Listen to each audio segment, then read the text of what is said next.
What up, Drop Shotters? Eddie DLC here. We are in Glenview, Illinois at the prestigious North Shore Racquet Club where I'm going to play a good friend and Brett Morse-Karzen. Everyone, stay tuned for this 8-game pro set. Brett, thank you so very much for joining us today. Thank you. Thank you.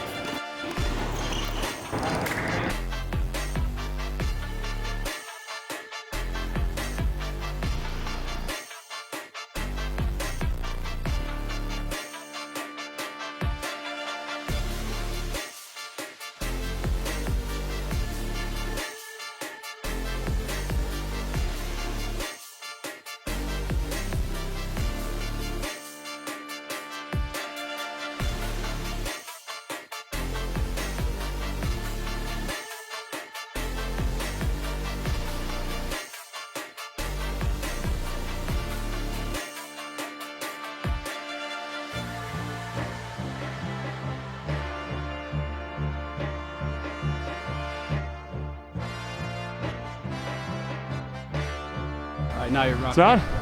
All right. Let me do one serve real fast.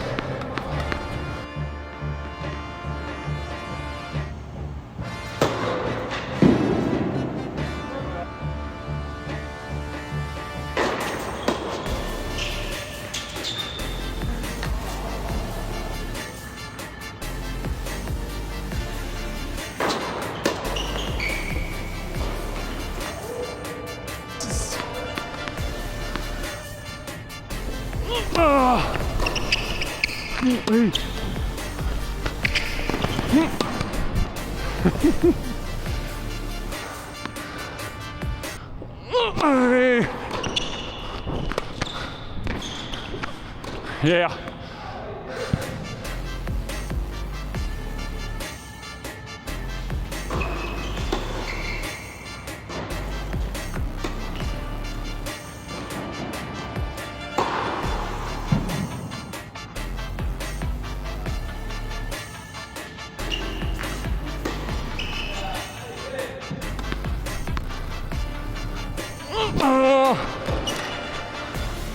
It's better.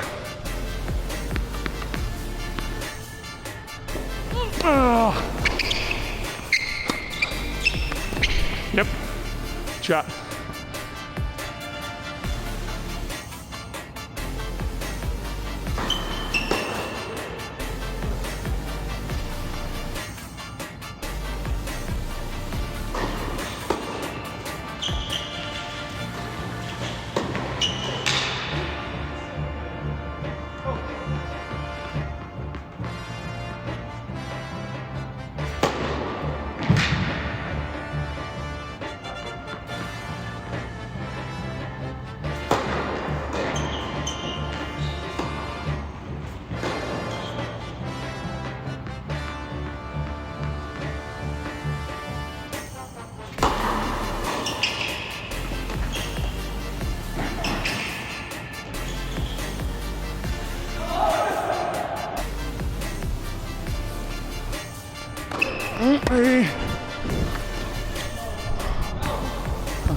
Oh, better. Yeah.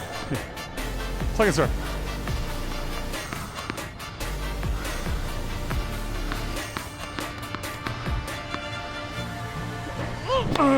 Brett.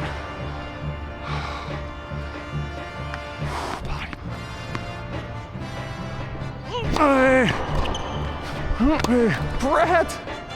How are you missing these volleys?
Oh, there we go.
This is what it looks like.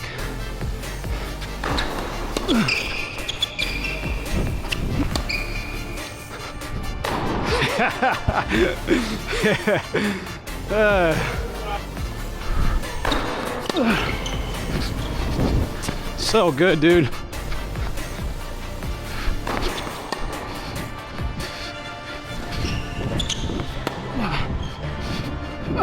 Oh, that's really good.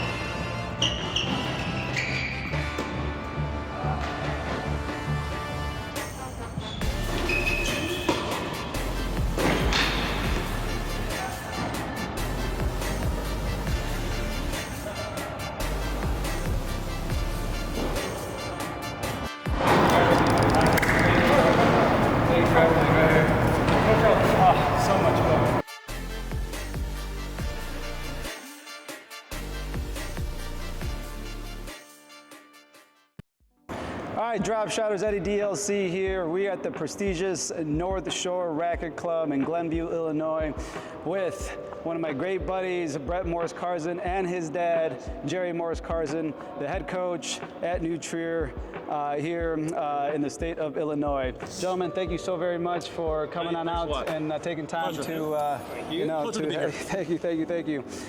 Drop Shotters, I am sitting next to the father-son national champions. I will let them tell their story. Multiple national championships, father-son. In regards to today's match, Brett took me down 2-8. I hope you guys enjoyed the DJI GoPro camera on top. We were trying to give you different perspectives in regards to different angles of his serve. Brett, can you let everyone know officially how tall you are? How tall I am?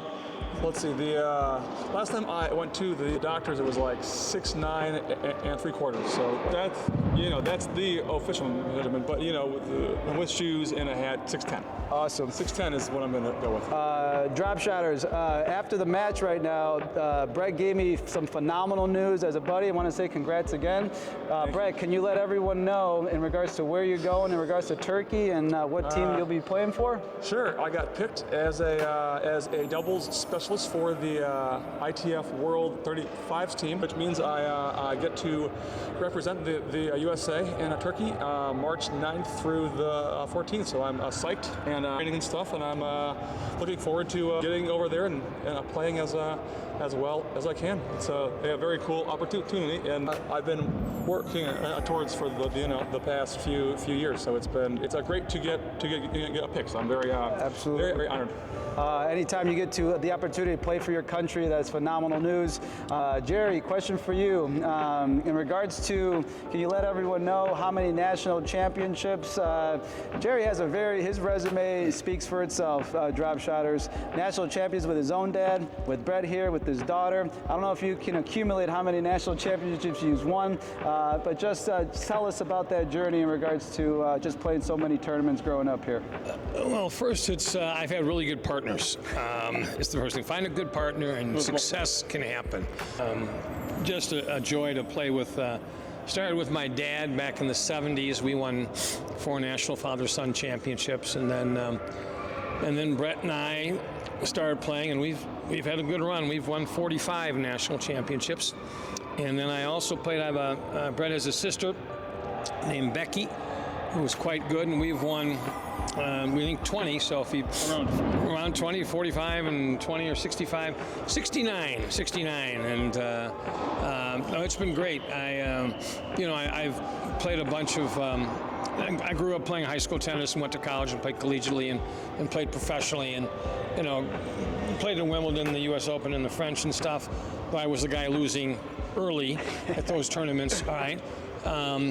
But the things that have been the most meaningful really have been the father-son, the father-daughter stuff. It's neat to do something with a family member and be successful. And just working together, taking a weekend and just having the two of us has just been, but it's been special. Yeah, absolutely. Jerry, if you don't mind me asking, with your dad, yourself, running this club, do you happen to know, or maybe Brett, you can help out, how many years has this North Shore Racquet Club been open? Well, it was one of the first private indoor tennis clubs built in Chicago, and maybe in the U.S. It was built in 1961. They built 4 tennis courts. They added 4 more courts in the mid-'70s. We've been here since my dad got out of the trucking business and got into the indoor tennis business in 1977. And at that time, I was out in San Diego getting a master's in speech pathology. I was off the pro tour. And once he got involved, I knew I'd want to be around, so I transferred back to Northwestern, started hanging around here, as well as at Northwestern, getting the master's, and eventually came to the Fork and Road in 1978, late in the year, and had to choose between speech path and Tennis 1, and that was 46 years ago, guys, so I've been here a while. There you go, phenomenal. Just last Friday was the Illinois Coaches Conference where Jerry presented. Jerry, you did a phenomenal job, given you've seen so many tennis players throughout the years. Think about the mental side, kind of sort of, Brett, this will be, same question for you. So kind of like a two-part question for you, Jerry. What do you think the mental side of a tennis player, what does it take? And the second part to that question is kind of a separate question, but what would you say for the younger generation that's in high school, possibly trying to play at the collegiate level? What steps should they take to possibly get recruited? Obviously, in 2025 that we're in right now, things I'll just say have changed in the NCAAs and things of that nature. But two-part question, mental side, and how would a high school player get recruited? Well, mentally, I think one of the big things that players have to have is need to be positive. I mean, that's one of the first big things you can have. I mean, you can decide to be positive or negative after you hit a shot or make a shot, and finding a way to stay positive is huge. I think having, from a mental standpoint, having a plan is really nice versus going out there clueless. I'm just going to hit the ball and see where it goes and hope it goes in. Have a plan, play the plan. Stay positive. Stay positive. When a point's done, you got to go on to the next one. And you don't have to be happy about it, and hopefully you learn from it. It's in the past. but you got to go on. I certainly know that. Because mentally, it makes a big difference. Those players who can hang in there, especially when things get tough, that's what good players do. Because no one's playing great all the time. And the good ones actually come back a lot. That's why they're good, because they hang in there, they're tough mentally. And then in terms of what can a high school player do to to get to college and play collegiate tennis. I mean, I don't think there's any magical formula for that. You just you practice, and hopefully you're practicing the right things. You work hard, so you do get better, and then you have some exposure somehow. Where's the exposure come from? You're playing tournaments. I know coaches certainly like to look at UTR rankings these days. That's a big thing. See if you can get that UTR fairly high. And don't be bashful either about contacting coaches in college and letting them know that you have some interest. Certainly can send them a video. That's nice to see, but I know results are bigger sometimes. The coaches and UTRs are very meaningful also. Big these days, yeah. Brett, yourself, same kind of the question in regards to you gave a lot of instruction to some of the the high school players or younger collegiate players. Mental side, maybe just not them, but also yourself. You're still playing at a high level, playing for USA here in the next couple of weeks here. So if you can let the drop shotters know. Sure. I mean, what's helped me is focusing on the things that are my control and trying to ignore everything else. Don't worry about winning, losing. Just playing 1 point at a time, seeing every match as an opportunity. I mean, really, just don't think about the winning or losing. Just make them earn every single point and focus on the things that are within my control. And that's how I've had my best results, when I keep things very basic. Awesome. Yeah, I'll throw one thing in there too. I just remembered it now. What you focus on are the things you can control, and you focus on the things that make you play well. Right. And that's what you do, because when you play well, you have your best chance to win. This is coming from Drop Shotters, the 2024 Falls Girls State Champions in New Trier in regards to Jerry Morse-Karzen. So any advice that Jerry gives you / Brett, state champion, coaching champions, it's unbelievable. It's unbelievable in regards to what they provide. Last two questions for each one of you, and then we'll wrap this up here. You have traveled. The goal in regards to the Drop Shot channel, we're going to travel for tennis around the world, hopefully, little by little. You guys have traveled a lot more than I have. Two questions here, two-part question. What's one of your favorite cities, tennis venues? Put it as a whole in regards to the tennis venue, the people, the food. That's one. And then what's a quote that you live by, or what's something that you can inspire these future drop shotters that are younger or middle-aged? Doesn't matter what the age is. You can start Brett or Jerry, whoever has a possible answer. So favorite city, tennis facilities around the world, and favorite quote that you live by. We played at a lot of nice ones, but in terms of the father-son circuit, it's probably either a Longwood in Boston or the Cincinnati Tennis Club. They're both extremely well-run places. We've played there since I was 14, maybe 27 years ago. We keep coming back because not only are the courts in a great shape, but it's great. It has a hospitality. They care about the players. They go above and beyond. And we still might go back. They run the actual open events, and we're in the seniors now. Yep. But super seniors. Yeah. But we still go back there because it's so well run, and it's been it's made tennis fun for us. So shout out to the Cincinnati Tennis Club and Longwood in Boston. Awesome. Phenomenal. How about yourself, Jerry? Yeah. Well, I got to agree with Brett. It's hard. The Longwood Cricket Club in Boston, in Chestnut Hill, Massachusetts, is pretty hard to beat. It's just, I remember the first time I just kind of walked out there, and they have a big veranda, and they look out over these, 30 grass courts. It's all green, and everybody's wearing white, and it's kind of, it's old school rules and stuff, but it's quite an event, quite an aura to have there. So that certainly sits out there. And another place we've liked a lot actually is as we've been playing the senior father-sons has been Sarasota. True. The Sarasota, Florida. The Landings Club. Landings Club, exactly. They've just done a great job. We love going down there. We've got one of the greatest beaches around in terms of Siesta Key Beach. I'm a big fan. Besides the pool, anyways. But no, it's been nice. And one of the nice things is too with the the father-son circuits or the father-daughter circuits and stuff. If you play them and there's a lot of the same people return, you make a lot of friends. You go out and you play these people during the day in matches, and at night you're going out to dinner with them. Yep. That's nice. That's nice. So, Drop Shotters, thank you so very much. Brett and Jared Eddie, Morse-Karzen, thanks, thank you so very much Appreciate for taking the time. Thank you. Thank you, guys. Drop Shotters, much love. Appreciate Hope you guys got some good stuff. Yes, thank you.